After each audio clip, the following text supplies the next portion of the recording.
Il est bientôt midi un quart. On va parler de toute autre chose parce que vous savez, on croise les doigts que les cafés et restaurants vont commencer à rouvrir d'ici quelques semaines. On n'a pas vraiment la date. Il y aura sans doute beaucoup de monde pour se bousculer dans les terrasses, notamment aux terrasses des cafés et restaurants. Mais est-ce qu'il y aura les bras en face ? Apparemment, dans la profession, on commence à se poser pas mal de questions. On va en parler avec Thierry Grégoire qui est avec nous par vidéo interposée. Bonjour Thierry Grégoire, bonjour, merci d'être avec nous. Guillaume. Président Bonjour, Guillaume. de l'UIMH Saisonnier, l'Union des métiers et des industries de l'hôtellerie.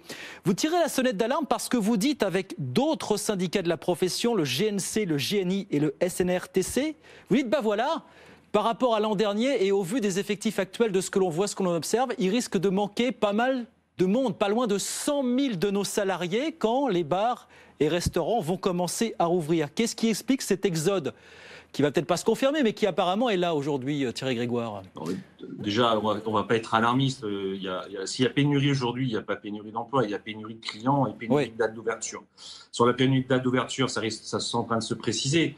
Il y a toujours un risque, de toute façon, après un an de fermeture, qu'on ait une partie des salariés, mais aussi, vous savez, des dirigeants qui pourraient changer d'activité. Aujourd'hui, en tout cas, tout est fait. Alors, c'est un risque, mais on avait déjà avant le Covid, ce qu'il faut préciser, toujours 100 000 emplois non pourvus chaque année. Donc, c'est quelque chose qui est assez inhérent et récurrent. Tout est fait, de toute façon, aujourd'hui. Depuis le début avec ce gouvernement, ça a été renforcé la semaine dernière par la ministre du Travail, notamment sur l'activité partielle version Covid pour les saisonniers d'été, puisque nous avions mis le même dispositif décembre dernier pour les saisonniers d'hiver, la prise en charge dans l'activité partielle. L'entreprise signe le contrat de travail et en attendant la réouverture de cet été, pour les saisonniers qui ont l'habitude de venir, ce qu'on appelle des récurrents, ceux qui font saison d'été, saison d'hiver, ceux qui viennent 2-3 fois chez le même employeur. Donc, tout est fait pour aujourd'hui pour que on ait nos entreprises qui réouvrent avec un minimum d'effectifs. Et vous l'avez dit justement en introduction, lorsque le gouvernement va annoncer la date officielle, il y aura un appel d'air, surtout si les Français ne peuvent pas aller à l'étranger, pour réserver chez nous. Donc il nous faudra effectivement des effectifs. En tout cas, on fait tout ce qu'il faut aujourd'hui dans les dispositifs d'activité partielle, de longue durée, de formation au niveau de l'intermédiaire pour qu'il y ait un maximum d'emplois qualifiés qui puissent être utilisés par nos entreprises lorsqu'on va recouvrer la capacité d'exploiter nos affaires. Mais vous dites quand même, entre les étudiants qui ont perdu leur petit job dans des cafés, restaurants notamment, les CDD qui n'ont pas été renouvelés depuis des mois, ceux qui étaient proches de la retraite, et puis ceux qui en ont eu marre, parce que vous-même vous admettez que les conditions de boulot, les conditions de travail dans votre branche ne sont pas toujours évidentes. Il y a peut-être effectivement des vocations qui ont été brisées, voilà, certains salariés qui ont voulu aller voir ailleurs tout simplement. Voilà. Est-ce que ça amène pas aussi, et vous le dites, c'était déjà le cas avant, il y avait déjà beaucoup d'emplois non pourvus, est-ce que ça amène pas à une remise en cause finalement dans la profession? On va devoir revoir certaines choses finalement pour attirer, fidéliser les salariés finalement. Si les conditions de travail, vous avez raison, si les conditions de travail, c'est le fait que de travailler quand les autres de nos clients sont en vacances, c'est sûr que c'est une condition qui est inhérente à notre activité, et de travailler 7 sur 7. Après, maintenant, on a aussi 50% de nos salariés qui sont des jeunes de moins de 36 ans. Donc ce sont aussi des gens qui au bout d'un an se disent peut-être que je vais aller dans un autre secteur, me requalifier ailleurs parce que j'ai une nouvelle appétence. J'ai découvert aussi pendant le secteur de confinement.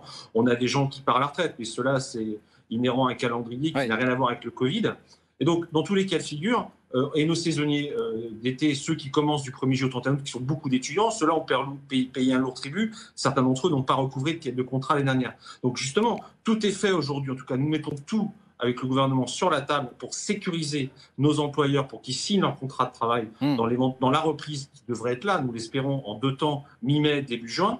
Mais en tout cas, sur les conditions de travail, aujourd'hui, nos conditions de travail, elles s'améliorent, les niveaux de rémunération aussi, les niveaux de protection aussi, et donc ce n'est pas un argument qui tient la route. En revanche, qu'on ait des appétences de jeunes qui sont souvent célibataires et qui veulent aller dans d'autres secteurs d'activité, oui, c'est inhérent, mais c'est inhérent aussi de voir des salariés chez nous qui sont étudiants, qui étudient pour aller travailler dans un autre secteur d'activité, le temps de leurs études, de faire 2, 3, 4, 5 saisons. Donc tout ça, vous savez, c'est lié à la mobilité et à la jeunesse de notre branche professionnelle, qui a 750 000 salariés, dont la moitié de moins de 36 ans. Est-ce qu'en quelques secondes, vraiment, on est au bout, est-ce que vous avez envie de dire, faire passer le message que malgré tout, il y aura du boulot potentiellement pour ceux qui en veulent, du côté des jeunes notamment cet été dans la profession finalement? Bien sûr, et il y aura du boulot et on a fait tout ce qu'il fallait depuis un an pour préserver l'emploi au maximum. Donc il y aura du travail et on espère juste que les Français seront au rendez-vous, encore autant, voire plus que l'année dernière. Ils ont tous, vous l'avez dit, un appétit, une appétence pour retrouver leur bistrot,